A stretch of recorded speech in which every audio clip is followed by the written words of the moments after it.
Manhwa ini menceritakan seseorang bernama Corin, dia tiba-tiba terbangun dan masuk ke dalam sebuah video game yang dia mainkan.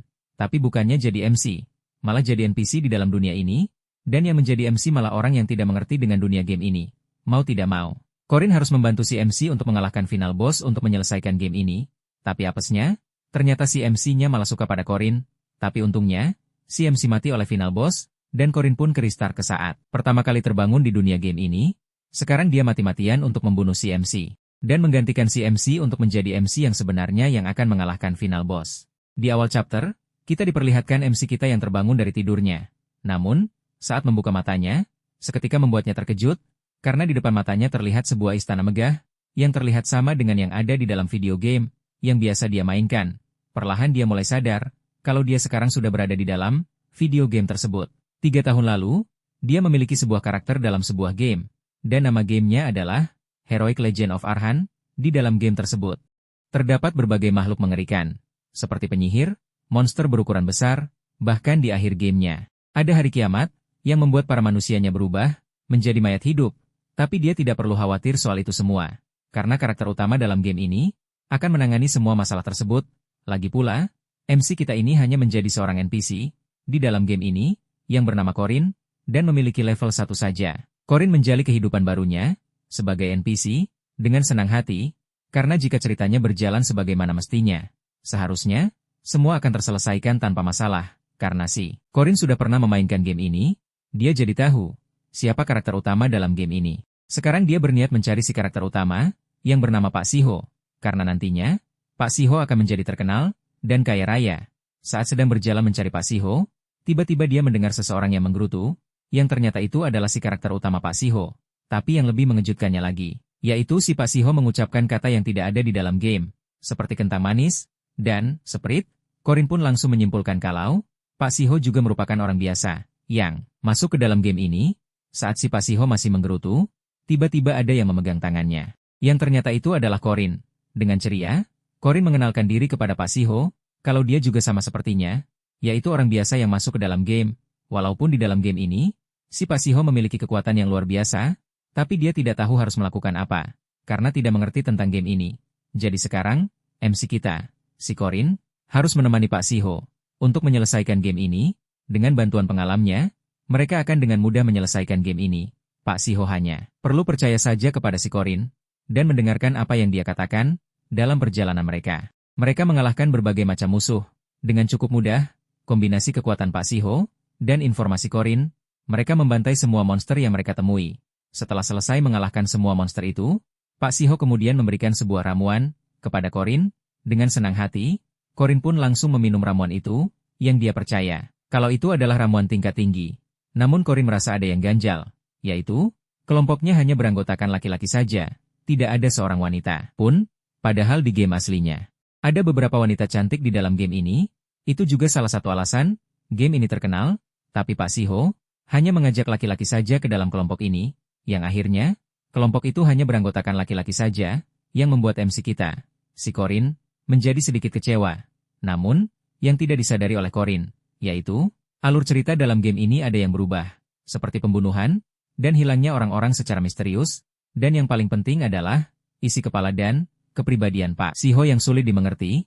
Beberapa saat kemudian setelah mengalahkan para monster itu, Corin menemukan sebuah ruangan rahasia, yang isinya adalah senjata dan barang milik orang-orang yang hilang, dan seorang wanita yang bernama Marite, yang seharusnya menjadi salah satu kelompoknya, tapi malah terkurung di tempat ini.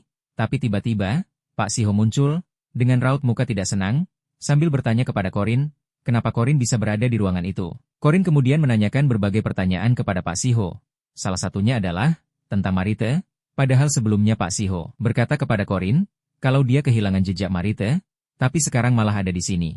Kemudian Pak Shiho dengan santai menjawab, kalau Marite adalah seorang vampir, jadi dia menggunakannya dengan efisien, yaitu mengekstrak darahnya, dan dijadikan ramuan, dan bahkan, Corin juga sudah meminum banyak ramuan hasil darah Marite, yang seketika membuat Corin tercengang, tidak bisa berkata-kata. Dia baru sadar, kalau ramuan yang dia minum itu adalah darah dari Marite, yang membuat Corin merasa mual, dan ingin muntah. Namun dia menahannya dengan tangannya. Dengan santainya, Pak Shiho menjelaskan, kalau dia telah bekerja keras untuk menangkap Marite, sampai-sampai dia harus berdiam diri di dalam hutan, sambil memasang jebakan, Corin yang sangat marah, menanyai alasan Pak Shiho melakukan itu semua. Dengan muka datar, Pak Shiho menjawab, dia melakukan itu semua untuk efisiensi. Karena cara yang dipilih oleh Corin terlalu lama. Dan mereka terus mengalami kerugian saat menyelamatkan orang-orang. Apalagi orang-orang yang ingin Corin lindungi, tidak bisa mereka manipulasi. Jadi Pak Shiho menggunakan cara ini untuk membuat mereka berguna buatnya. Pak Shiho juga memberitahu Corin sebuah rahasia, yaitu Pak Shiho jauh lebih hebat dari Corin soal game ini. Corin akhirnya sadar, kalau selama ini dia dibohongi, kalau Pak Shiho bukanlah seorang pemula, yang tidak tahu apa-apa soal game ini. Corin kemudian bertanya, berapa orang yang sudah Pak Shiho bunuh selama ini? Dengan santainya Pak Shiho menjawab, setelah dia membunuh 3 orang lagi, maka total yang dia bunuh mencapai 100.000. Corin yang mendengarnya seketika tercengang, dan langsung berdiri sambil menarik baju Pak Shiho. Kemudian berkata kalau Pak Shiho adalah monster. Sementara Pak Shiho malah menyuruh Corin untuk sadar, kalau mereka hanyalah NPC dalam game. Dan Corin juga telah membunuh banyak orang juga. Corin pun menjelaskan kalau, yang dia bunuh semuanya orang jahat, yang sudah tidak bisa diselamatkan lagi. Mau tidak mau Corin harus membunuh mereka. Karena mereka mencoba menghancurkan dunia ini, Corin terus memaki Pak Shiho. Sampai-sampai berkata kalau, ini semua dia lakukan bukan untuk efisiensi, tapi untuk memenuhi keinginan psikopat Pak Shiho. Pak Shiho yang mendengarnya, seketika terdiam dengan tatapan penuh amarah, seakan dia tidak terima dengan ucapan Corin. Karena Pak Shiho sangat kuat, dengan mudahnya dia melepaskan pegangan Corin, dan melemparkan Corin ke belakangnya, yang seketika membuat Corin terluka. Sampai mengeluarkan darah dari kepalanya, Pak Shiho kemudian mendekat ke arah Corin dan berkata, seharusnya kau tidak berbicara seperti itu padaku, aku hanya memikirkan tentangmu. Seharusnya aku menjadi segalanya bagimu. Seharusnya aku menjadi duniamu, aku tidak akan menahannya lagi. Corin yang mendengar ucapan Pak Shiho, menjadi kebingungan, dan mulai memikirkan hal yang tidak seharusnya. Terhadap Pak Shiho, Corin langsung segera menjauhi Pak Shiho, dan meyakinkan Pak Shiho. Kalau Pak Shiho bukan seperti yang Corin pikirkan barusan, Corin kemudian menegaskan, padahal sudah sejauh ini mereka berpetualang, kenapa tiba-tiba ganti genrenya? Ucap Corin. Pak Shiho kemudian melanjutkan kata-kata jomoknya. Pak Shiho berkata kepada Corin, bahwa sampai sekarang aku menghancurkan semua yang bisa menghalangi jalanku. Dan itu semua demi masa depan kita. Itu karena satu-satunya yang aku cintai adalah dirimu. Corin pun langsung meninju muka Pak Shiho. Karena tidak kuat menahan jijiknya, ternyata selama ini, alasan kelompok mereka hanya berisikan laki-laki. Karena disengaja oleh Pak Shiho takut kalau isinya wanita, Corin bisa saja tertarik kepada mereka. Setelah meninju Pak Shiho, Corin langsung melarikan diri, sambil menangis ketakutan. Apalagi Corin tidak pernah memiliki pacar sebelumnya. Masa pacar pertamanya harus seseorang dengan batang. Namun, Pak Shiho langsung menggunakan sihirnya untuk menangkap Corin. Corin yang seorang NPC, tidak bisa berbuat apa-apa, hanya bisa berteriak sambil menangis. Di hadapan seorang karakter utama, Pak Shiho kemudian berkata kepada Corin, di dalam game yang palsu ini, hanya Corin yang nyata. Setelah Pak Shiho menyelesaikan pertarungan terakhir dengan bos, maka mereka berdua bisa terus bersama. Selamanya, Pak Shiho pun pergi, meninggalkan Corin, yang terikat dengan sihir miliknya. Corin hanya bisa pasrah. Dia tahu seberapa kuat Pak Shiho. Corin juga yakin, kalau dengan kekuatan Pak Shiho, dia dapat mengalahkan bos terakhir tanpanya. Setelah Pak Shiho mengalahkan bos terakhir, entah apa yang akan terjadi pada Corin, tapi tiba-tiba, ada notifikasi muncul, dengan keterangan kalau, player telah tewas, yang berarti Pak Shiho telah gagal. Corin pun tiba-tiba terbangun lagi. Di tempat awal dia masuk ke dalam game, muka Corin dipenuhi dengan keringat, seperti habis mengalami mimpi yang sangat buruk.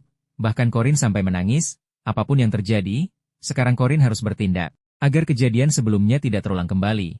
Yang paling penting, dia harus membunuh Pak Shiho si Jomok. Pada cerita sebelumnya, Corin masih belum menyadari keanehan pada Pak Shiho, yang punya kebiasaan memonopoli XP, di saat banyak NPC lain yang mati. Tapi dia hanya mementingkan kepentingannya sendiri. Corin sekarang harus bergegas untuk menghentikan Pak Shiho, dengan cara membunuhnya.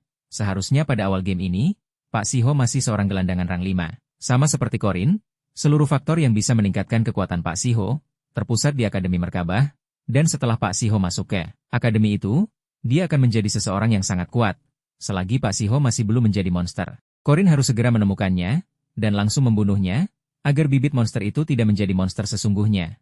Di perjalanannya, Corin mengambil jamur, yang memiliki efek memikat monster, untuk dia gunakan nanti saat menyerang Pak Shiho.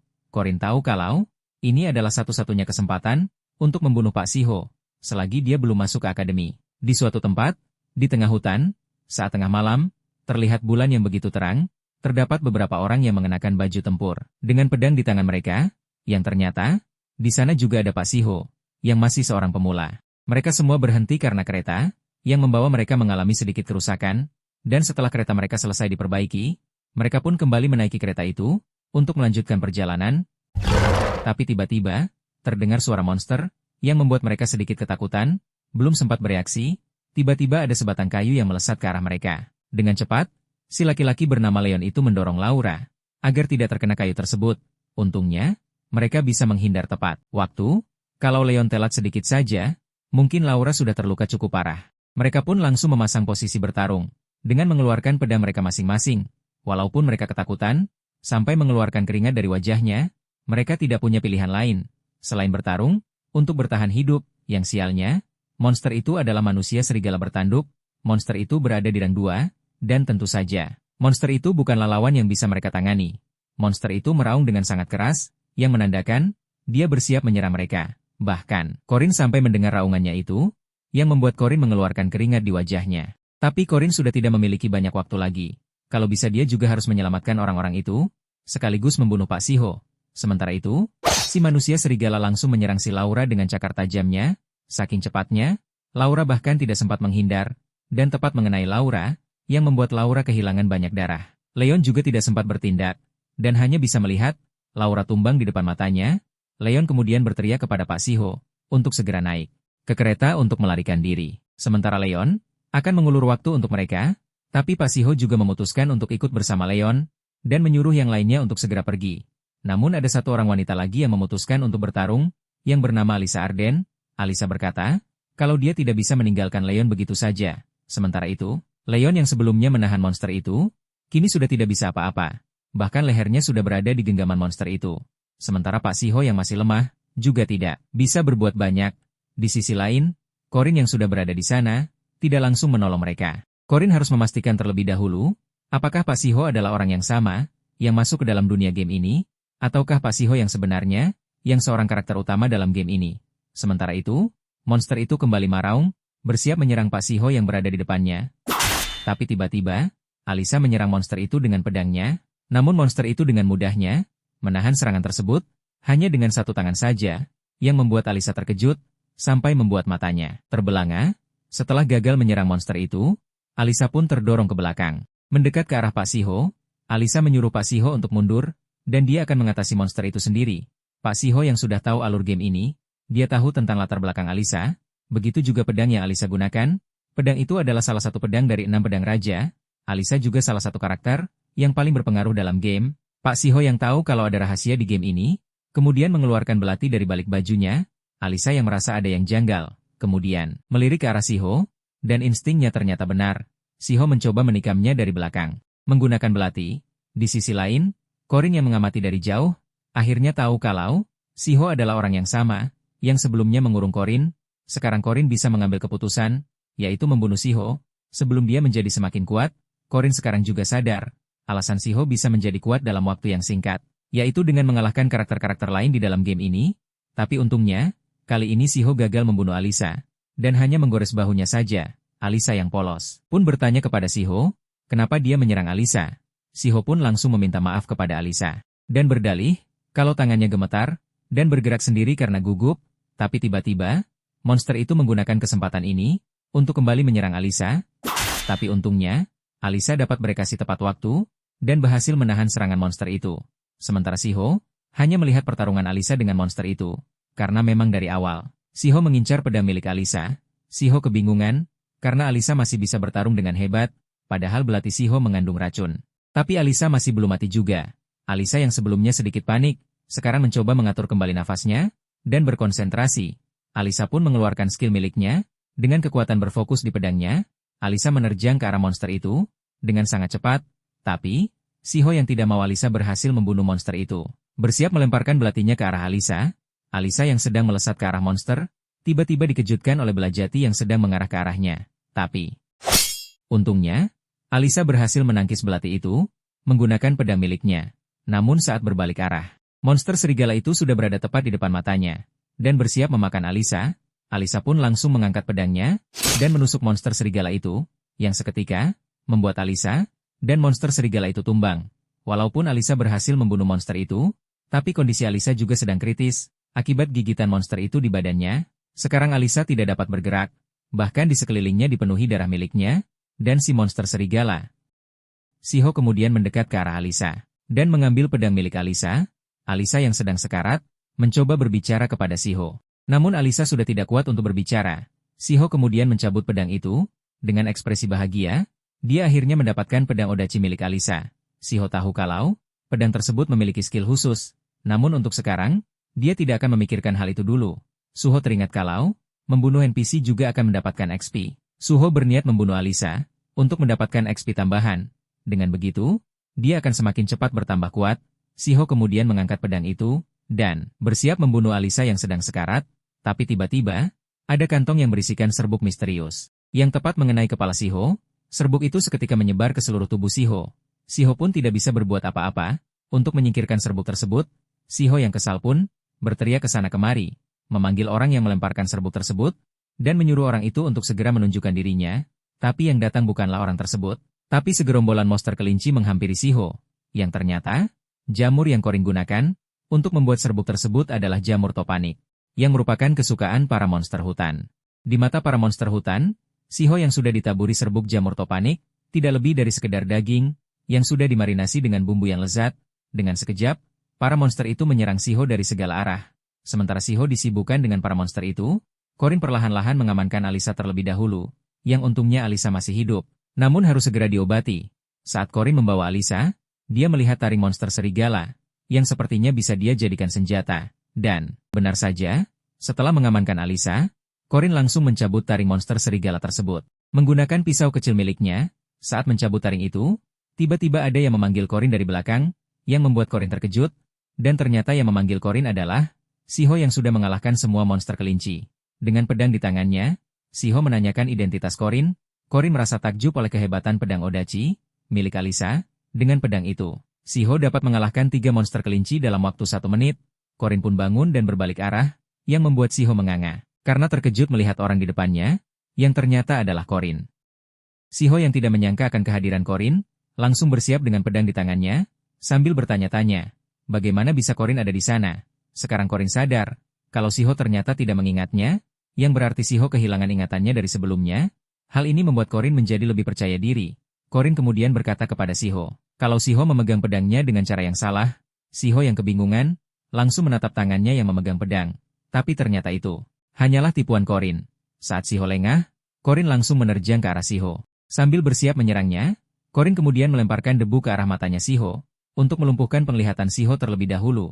Shiho yang tidak sempat menghindar pun, sekarang matanya tidak bisa dia gunakan untuk sementara. Karena Shiho tidak bisa melihat untuk sementara, dia hanya bisa menyerang ke segala arah, untuk mencegah Korin menyerangnya, tapi serang tersebut dengan mudah Korin hindari. Korin sadar kalau Shiho memang ceroboh, namun pergerakannya memang cukup cepat. Jika dibandingkan dengan Korin, secara fisik Shiho lebih baik daripada Korin. Korin tidak punya pilihan lain. Selain memaksakan diri menyerang, Korin kemudian mengambil ancang-ancang, untuk menyerang Shiho dengan taring monster serigala, yang dia ambil sebelumnya. Dengan cepat, Korin pun menyerang Shiho menggunakan taring itu, dengan mengincar leher Shiho. Namun, Shiho yang sudah bisa melihat lagi, dapat menghindari serangan Korin dengan tepat waktu. Walaupun serangan barusan dapat dihindari Shiho, Korin terus-menerus menyerang Shiho, tanpa memberinya kesempatan sedikit pun. Sementara Shiho hanya bisa terus bertahan, menggunakan pedang Odachi milik Alisa. Tujuan Korin memang membuat Shiho fokus pada taring tersebut. Sampai Shiho hanya melihat taring itu, tanpa mempedulikan hal lain. Korin yang dipenuhi amarah, terus-menerus menyerang Shiho, sampai membuat Shiho semakin terpojok, dan itulah yang ditunggu Korin. Di saat mata Shiho terfokus pada taring, Korin kemudian mengeluarkan belati miliknya. Dan dengan cepat Korin langsung menusukkan belati tersebut, tepat mengenai bahu Shiho, yang membuat Shiho tersungkur ke tanah, yang membuat Shiho berteriak kesakitan, namun Korin sama sekali tidak peduli, dan bersiap menyerang Shiho lagi, menggunakan taring monster yang ada di tangan satunya lagi. Sementara tangan satunya menusukkan belati pada Shiho, Korin langsung menyerang Shiho lagi sekuat tenaga, yang membuat Shiho semakin ketakutan, sampai mengeluarkan keringat dari wajahnya, tapi Shiho berhasil menahan taring monster itu, dengan menggunakan tangannya, yang membuat tangannya tertusuk taring, sampai bercucuran darah, bahkan Shiho sampai menangis. Tapi Korin mendorong taring itu dengan tangan satunya lagi. Untuk menambah kekuatan dorongannya, sekarang hidup Shiho berada di ujung jurang. Tapi tatapan Korin dipenuhi kebencian terhadap Shiho. Shiho yang sudah tidak kuat menahan tusukan itu akhirnya mati mengenaskan, dengan taring monster yang menusuk lehernya. Setelah berhasil membunuh Shiho, Korin berterima kasih kepada Shiho, karena dia bisa bertambah kuat berkat Shiho. Tapi Corin tidak menyesal, karena telah berhasil membunuh bibit seorang monster di masa depan. Tidak lama setelah kematian Shiho, muncul notifikasi error dari sistem. Dan ada pemberitahuan kalau player telah mati, dan Corin ditunjuk menjadi player pengganti. Corin awalnya kebingungan, setelah melihat notifikasi di depannya. Namun, setelah Corin memikirkan notifikasi tersebut, Corin akhirnya sadar kalau dia akhirnya mendapatkan status, tapi tiba-tiba, Corin mendengar suara seseorang di dekatnya, yang terdengar seperti sedang kesakitan, yang ternyata itu adalah suara Alisa, yang sedang dalam kondisi kritis, akibat luka dan racun dari belati Shiho. Corin kemudian langsung menghampiri Alisa, dan menanyakan kondisinya. Setelah cukup lama pingsan, akhirnya Alisa tersadar, walaupun susah untuk berbicara, bahkan sekarang dia tidak bisa melihat. Corin kemudian bertanya kepada Alisa, apakah Alisa pusing, tidak bisa mencium bau, dan gendang telinga berdenging. Alisa pun mengiyakan, dan bertanya kepada Corin, bagaimana Corin bisa tahu? Setelah Alisa menjawab pertanyaan Corin sekarang tahu, kalau ini adalah efek dari racun, apalagi melihat lidah Alisa yang sedikit bengkok. Pertama-tama Corin harus mencabut taring monster terlebih dahulu dari badan Alisa, dan menghentikan pendarahannya. Corin kemudian membuka ikat pinggangnya, dan langsung mengikatkannya pada bahu Alisa, yang membuat Alisa sedikit kesakitan. Namun Corin meminta Alisa untuk tetap tenang, karena Corin ahli dalam menghentikan pendarahan, dan menetralkan racun. Setelah mengikat bahu Alisa, sekarang Corin perlu mencabut taring itu, tapi ada sedikit masalah, yaitu bisa-bisa Alisa menggigit lidahnya saat taring itu dicabut. Saat sedang kebingungan memikirkan apa yang bisa Alisa gigit, Corin melihat tangan Shiho yang bisa dia gunakan. Corin kemudian menarik tangan Shiho, dan meminta Alisa untuk menggigit sekencang mungkin. Corin mengingatkan Alisa kalau ini akan sangat sakit, dan tolong bertahanlah. Corin kemudian membuka pakaiannya, dan bersiap mencabut taring itu dari badan Alisa. Dengan satu tarikan, Corin akhirnya berhasil mencabut taring itu, dan pakaiannya dia gunakan untuk langsung menutup pendarahan. Setelah beberapa saat, akhirnya proses menyakitkan tersebut telah selesai. Alisa yang menahan rasa sakit, sampai bercucuran keringat dari wajahnya, dan Corin juga telah berhasil menghentikan pendarahannya. Setelah selesai mengurus luka Alisa, Corin kemudian membuat obat penawar racun untuk Alisa. Alisa yang sudah mendapatkan pertolongan pertama, akhirnya terlihat lebih baik dari sebelumnya. Namun dia masih belum bisa melihat, namun Alisa masih bisa berbicara. Alisa kemudian meminta Corin untuk memberitahukan siapa namanya, tapi Corin malah menjawab, kalau Alisa tidak perlu tahu siapa namanya. Corin kemudian meletakkan kain basah di atas kepala Alisa, untuk menurunkan suhu badannya. Corin meminta Alisa untuk tidak memikirkan hal tersebut, dan beristirahatlah. Alisa pun tidak banyak bertanya lagi dan beristirahat. Corin kemudian memikirkan situasi yang sedang dia hadapi. Yang jelas, untuk sekarang Corin harus merahasiakan perbuatannya dari semua orang. Cerita game ini adalah cerita tentang sang pahlawan, yang mengatasi insiden dan kecelakaan, yang akan terjadi di Akademi Merkabah. Sang player akan menjadi pahlawan yang akan menyelamatkan dunia. Dengan cara mengalahkan semua orang jahat, dan raja terakhir dari game ini, satu-satunya alasan kenapa Shiho mau mengikuti alur ceritanya, yaitu karena jika raja terakhir tidak dikalahkan, maka dunia game ini tidak akan pernah selesai. Namun dalam alur cerita sekarang, sang player, yaitu Shiho telah mati, dan Corin harus menggantikan Shiho menjadi karakter utama dalam game, dan menyelamatkan dunia. Tapi sialnya, walaupun Corin mendapat status player pengganti, tapi dia tidak memiliki akses spesial, seperti sistem window, inventory, dan lain-lain. Corin yang awalnya sangat bersemangat, karena mendapatkan status player pengganti, Corin mengira kalau dia bisa melihat status window. Tapi pada akhirnya, semua sama saja, hanya tanggung jawab yang berbeda, yang membuat Corin sedikit kecewa terhadap sistem. Namun, karena Corin sebelumnya telah berlatih selama 3 tahun, saat masih belum sadar kalau Shiho adalah monster. Sekarang Corin bukanlah karakter biasa ataupun sampingan. Corin kemudian menulis sesuatu menggunakan energi sihir miliknya, yang seketika membuat api di depannya membesar hingga terbang ke atas. Corin tersenyum tipis, melihat usahanya selama 3 tahun tidak sia-sia. Sebagai seseorang yang menyukai sihir, satu-satunya sihir yang Corin pelajari di kehidupan sebelumnya hanya ran sihir, tulisan kuno yang memiliki sihir tersendiri. Dalam sihir, terdapat 3 hal penting yang harus diperhatikan: dati, atau kewajiban, restraint, menahan diri, dan oath, sumpah. Ketiga ini merupakan hukum terkuat di dunia ini, yang merupakan sumber kekuatan super dari manusia, dan penyebab dari sebuah kehancuran. Corin berniat menulis ketiga aturan tersebut di seluruh badannya. Dengan menggunakan darahnya, Corin kemudian menggigit jarinya, dan mulai membuat tulisan sihir. Yang pertama, yaitu dati, yang berarti kewajiban. Saat Corin membuat tulisan kuno tersebut, Corin merasakan sedikit rasa sakit, sampai wajahnya mengeluarkan keringat karena menahan rasa sakit. Dijelaskan bahwa hukum yang pertama ini dapat memberikan kekuatan tambahan saat melangsungkan sumpah yang dibuat sendiri. Tapi karena itu sangat mudah dilakukan, pengguna hanya mendapatkan sangat sedikit peningkatan status dari hukum tersebut, serta harus membuat sumpah pengikat yang harus diikuti sampai akhir. Sumpah yang berikan Corin adalah, dia tidak boleh menutup mata terhadap kemalangan yang dialami oleh orang-orang baik. Corin akan mendapat peningkatan setiap menyelesaikan quest, tapi jika gagal, Corin akan mendapat penalti 10 poin. Setelah membuat segel yang pertama, Corin kemudian menggigit jarinya lagi, dan menuliskan segel yang kedua, yaitu Restraint. Sama seperti segel pertama, kali ini Corin juga merasakan sakit ketika menuliskan segel di tubuhnya. Efek dari segel kedua ini yaitu, Corin tidak bisa merasakan keberadaan makhluk astral, atau roh. Di dunia ini, ada makhluk astral seperti hantu dan roh, yang tidak memiliki tubuh berwujud material, karena makhluk astral hanya akan melibatkan diri jika sama-sama bisa saling merasakan, mereka tidak bisa menggunakan kekuatan mereka sama sekali terhadap orang-orang yang tidak sadar, dan orang-orang yang tidak memiliki rasa spiritual. Jika Corin melanggar aturan dari segel ini, maka Corin akan diberikan 600% damage tambahan dari semua subjek lawan. Tapi keuntungannya, Corin tidak akan menerima serangan dari makhluk astral, dan penyerangan makhluk berfisik meningkat 50%. Sekarang Corin memiliki kekebalan terhadap semua makhluk astra, berkat sumpah pengikat ini. Setelah selesai membuat segel kedua, sekarang Corin melanjutkan ke segel selanjutnya, yaitu Oat. Untuk segel ketiga ini, Corin menempatkannya sebagai cadangan, karena bobotnya sangat besar dan beresiko. Itulah sebabnya, di kehidupan sebelumnya, Corin maupun Shiho tidak menggunakannya, walaupun Shiho menggunakan semua yang ada di sistem, pada akhirnya tetap gagal. Setelah selesai, sekarang ambisi Corin untuk menyelamatkan dunia semakin besar. Efek dari segel ini adalah yang paling berbahaya. Jika Corin gagal, maka akan berujung pada kematian yang tidak dapat dihindari. Beberapa saat kemudian, di sebuah ruangan, terlihat Alisa yang sudah mendapatkan pengobatan yang lebih baik. Sekarang dia terbangun dari pingsannya dalam kondisi kebingungan. Alisa yang kebingungan pun langsung bangun dari tempat tidurnya. Namun lukanya yang belum sembuh total, membuat Alisa merasa kesakitan di bagian bekas luka gigitan. Perawat yang menjaga Alisa terlihat senang, setelah melihat Alisa sudah sadar, dan menanyakan kondisi Alisa. Di tengah kebingungannya, Alisa kemudian bertanya kepada perawat itu, di mana dia sekarang? Dengan tersenyum, perawat itu menjawab bahwa Alisa sedang berada di rumah sakit kota Merkabah. Alisa kemudian menanyakan di mana orang yang membawanya. Namun sesaat sebelum Alisa terbangun, Corin sudah pergi dari sana. Perawat itu juga mengingatkan Alisa untuk jangan terlalu banyak bergerak dulu.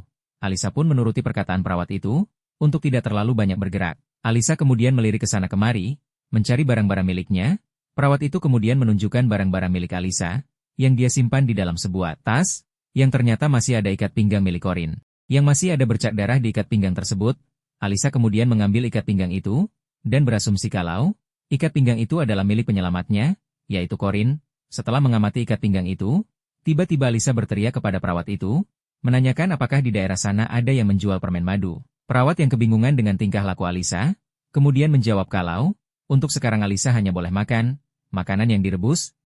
3 hari kemudian, hari di mana acara pembukaan Akademi Merkabah dibuka, terlihat Corin yang sedang melihat isi dompetnya. Berharap menemukan kartu pelajar untuk masuk ke akademi, namun Corin melihat ada sesuatu di dompetnya, yang ternyata itu adalah sebuah surat. Padahal Corin tidak ingat dia pernah memasukkan sebuah surat ke dalam dompetnya. Corin kemudian membuka surat itu dan membaca isinya, yang ternyata dari orang tuanya. Di dalam surat itu, orang tua Corin mengutarakan rasa bangganya terhadap Corin, karena Corin telah menjadi seorang pria yang hebat dan melindungi banyak orang. Corin yang membaca surat itu menjadi terharu, karena di dalam dunia ini, Corin adalah manusia biasa yang tidak berbakat. Ketika Corin berada di tubuh ini untuk pertama kali, Corin bersikap canggung pada keluarganya, tapi mereka memperlakukan Corin seperti keluarga biasa. Dan secara tidak sadar, lama-kelamaan Corin mulai menyayangi keluarganya itu. Corin juga terlihat senang dengan apa yang dia miliki sekarang. Dan itu juga yang membedakan Corin dengan Shiho. Beberapa saat kemudian, di depan Akademi Merkabah, terdapat banyak sekali kereta angkutan, yang membawa banyak murid baru Akademi Merkabah. Di tengah-tengah keramaian itu, tiba-tiba ada seorang wanita yang menyapa dengan ceria, sampai melambaikan tangan kepada para murid baru, dan meminta mereka untuk segera berkumpul. Wanita itu kemudian melihat seorang murid baru yang lumayan tinggi, dan menyapanya, yang ternyata itu adalah Corin. Corin kemudian memperkenalkan dirinya kepada wanita itu.